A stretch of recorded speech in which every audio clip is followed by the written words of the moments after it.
Hello and welcome to The Hardest Part, the show that unravels the stories behind some of the most challenging songs ever written.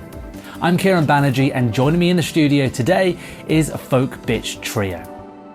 The song is called Sarah, and I think it might be the oldest song, one of the oldest songs on the record. And yeah, it was written after a breakup, one of many breakups, and with this one person. I'm really outing myself right now. I think we chose it because, we didn't sing it for a long time. I think because I found it really cringe, or like I was just kind of... It's very earnest. It's quite overly earnest. And emotional. And I think I just couldn't deal with it. I find it emotional to sing. Yeah. I didn't even write it, yeah. There you go.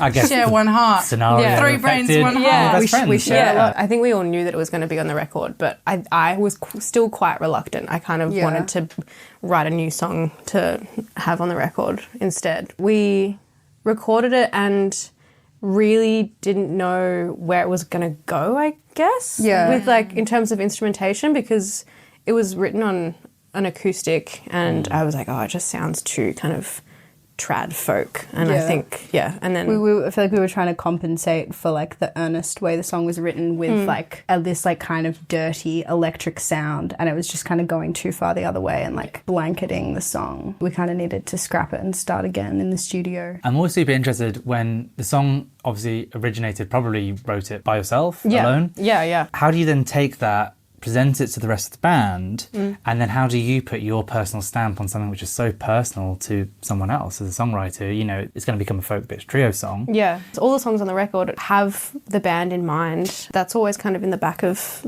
our minds, and that was definitely in this song, even though it's extremely personal. But I guess it kind of it shifts when we sing it together and we arrange it together. When I first wrote it, sounds a lot different to how it sounds now. That's probably a good bridge then. So I'd love to know the evolution of a folk bitch trio song. So can you maybe tell us how it built upon the idea you brought? I feel like I remember writing it on a nylon string and then showing it to you, and we were living with each other. Maybe we weren't fighting, but we were just in a weird spot. What did I say? I just remember you coming, I showed it to you, and then I think you or both of us were crying or something, or teary, and you said something and I don't think I'd written a song in a really long time, and you were like, oh, you're back or something. I remember, and then we were both I do vaguely remember that. Yeah. I'm trying to remember when you guys then played it to me, because we were somewhere. But it would have been before we that really... makes sense. Yeah, we were absolutely somewhere. We were not in... I reckon it was about 2021, and I reckon that you sent it as a voice memo to us. Probably, in that's the usually group how it chat goes. as well. Oh, okay, I remember now. We were in Sandy Point. We were on it was a 5-day snap lockdown in something adjacent to that. It was COVID times, and we went to Heidi's family friend's beach house for 5 days. Went to Sandy Point?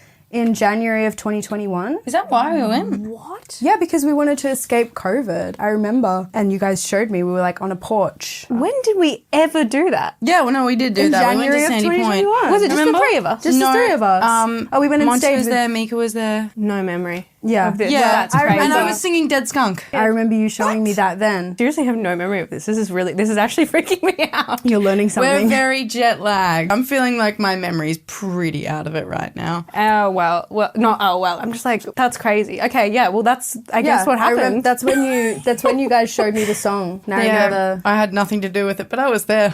Now I'm trying to think about where it progressed, because I feel like... Well, I think it took a lot of workshopping even from the start, because it had its original identity, which I struggled to think about how the song sounded at that point, but then we put it to bed for ages. I think directly after you broke up with Redacted. You didn't really want to play it live, and so I think we stopped playing it for a while. Sarah was only a setlist placeholder as well. Yeah. I was like, that's not going to be the title. Oh, she's not called Sarah. No, she is called Sarah. It was I was wondering why you were redacting it, because it seems the song's called Sarah. No, I was like, there's absolutely no way that we're going to call this song Sarah, and then... And it just then you guys were turning up very adamant. And now I've just remembered it wasn't Sandy Point, it was Barwon Heads. Checks out. That's why I couldn't remember, because different coastlines. Fair play. Anyway. I imagine to most of our audience, whether it's Bounce Head or Sandy Point, it's not going to mean anything. Yeah, don't worry about different. it. Yeah. They sound very nice. different. Yeah, it is nice. Very great beaches in Australia. At a certain point, we added an outro which then didn't make it onto the record, but like revived it. There was also a stop in the middle of the song. There was an a cappella moment. All these things that just like when we got into the studio, it just felt like such an earnest love song, and that there was no kind of, the nuances were missing. And yeah, we like stopped and started with this song so many times and all went a bit crazy. It was definitely Heidi's guitar tone that saved it, because we had this pedal that we also can't remember what it was called. Did you ever find out? I found out.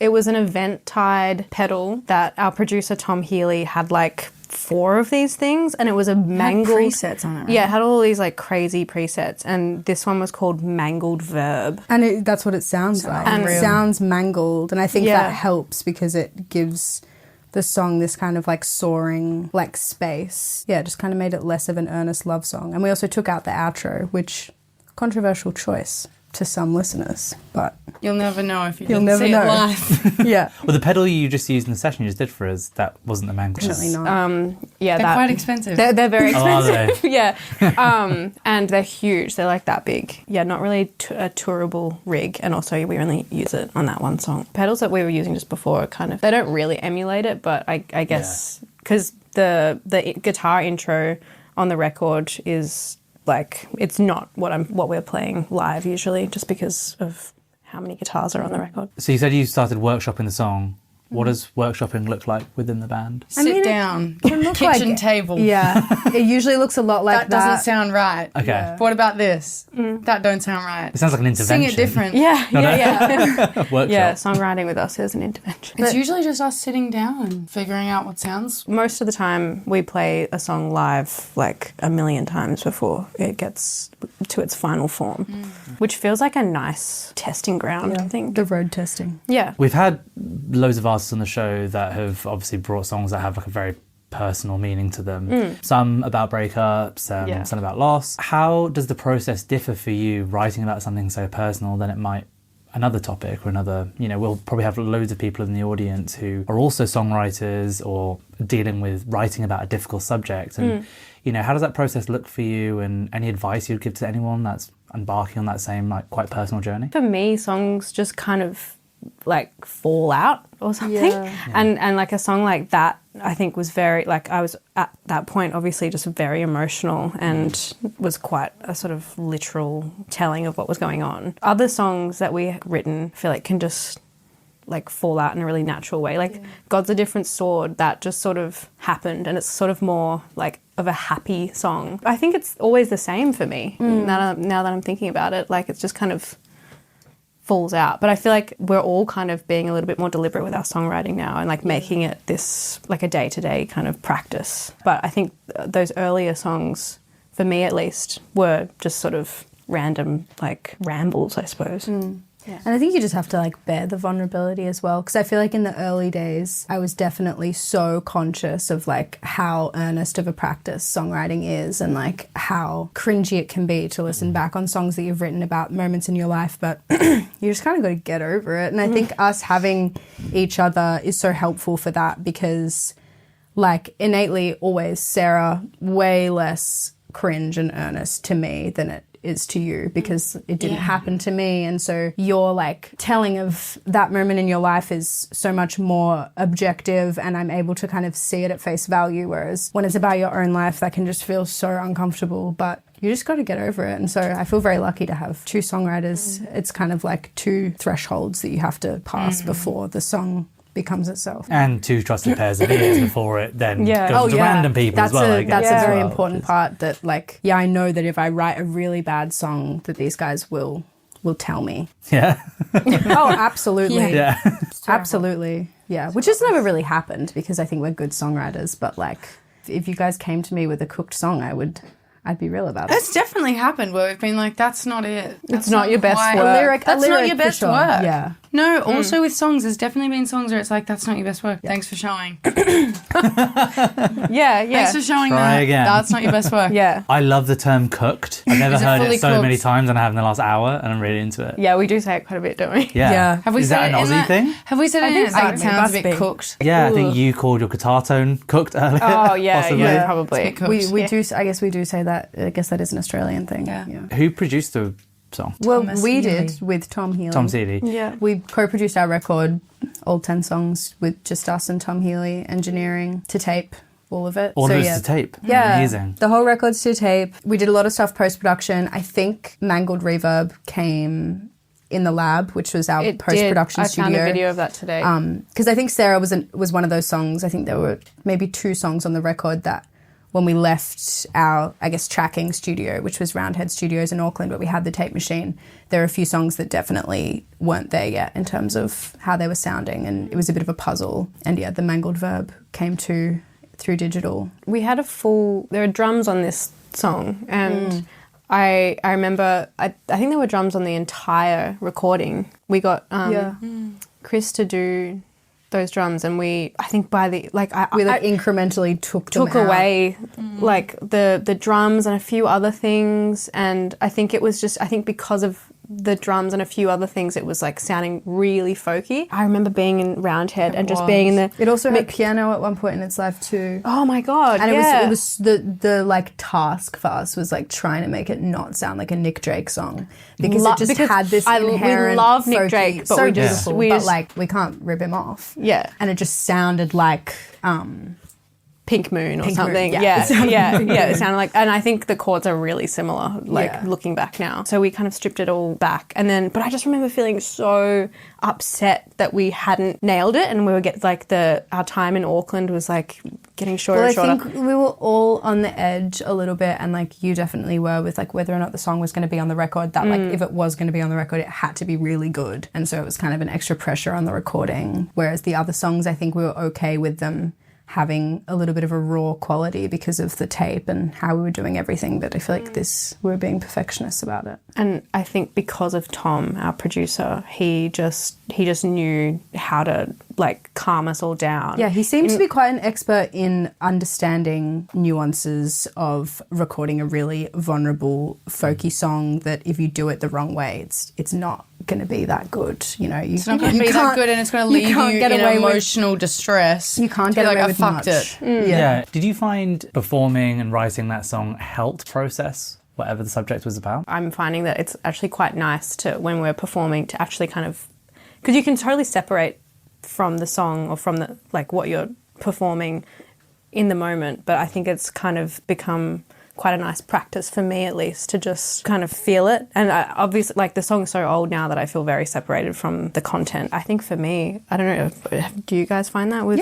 Yeah, definitely. We've had tons of artists that have always been like, it took me 5 years to even be able to... it was making it worse. Yeah, And then we had to come back five years later, and then it kind of was okay. Yeah. Yeah, we've had No, I think loads of really it's interesting... always cathartic. I found it very hard performing it when said person was watching. That was always really hard. That's always hard.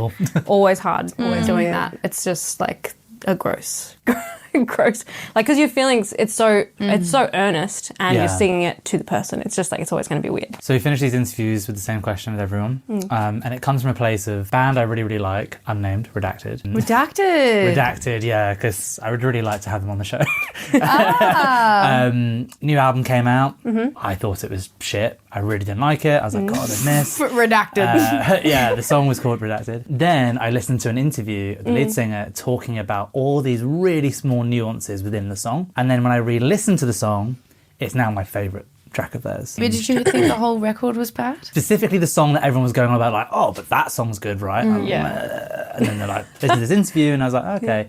And like, you know, it was about like loss and all these nuances, just in the vocal technique he was using to like help convey his grief, and it just changed everything for me. Wow. Yeah. So our audience about to hear Wicked Session you just did for us. Is there anything you want them to specifically listen out for, which is going to change the way that they experience it? I have one thing. Oh, go, please. I have no idea. Which is, I think on the record, it's one of my proudest moments is that there's a unison line in Sarah. It's the only time that we sing unison on the record, and we do a pretty good job. And you're also singing the middle part, which... Yeah, the only time. That doesn't happen otherwise. I'm impaired for singing low harmonies. I really struggle with it. So yeah, Sarah's the only song that I ever am not singing the top part on. It is unusual. Folk Bitch Trio, thanks for joining us on the show. Thanks for having us.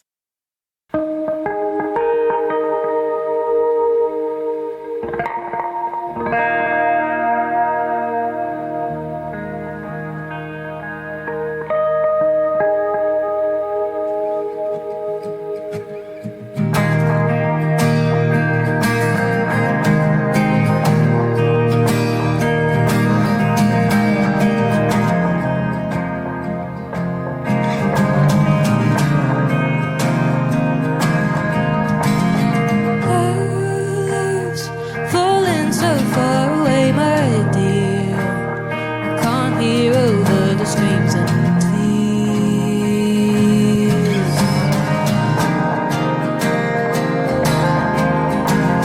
So I'll stay back while I figure all this out.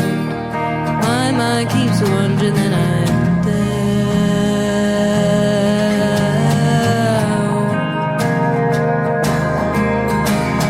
Where can I go? Where can I go from here? 'Cause you've got my love underneath your heels.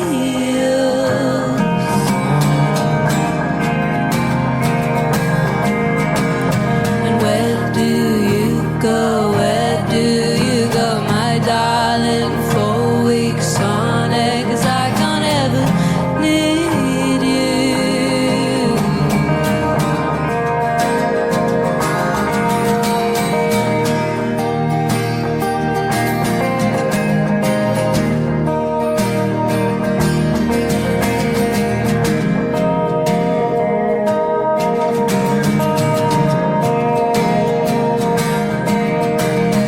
Your insecurity's showing now, gut-wrenching with all that self-doubt.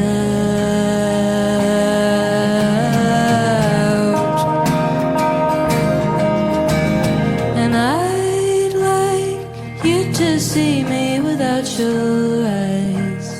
Please tell me you might go and try.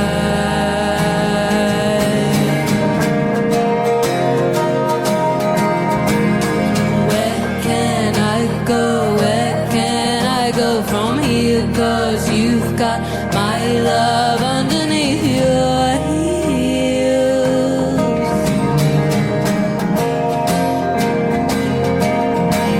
And where do you go? Where do you go, my darling? 4 weeks on it, 'cause I can't ever need you.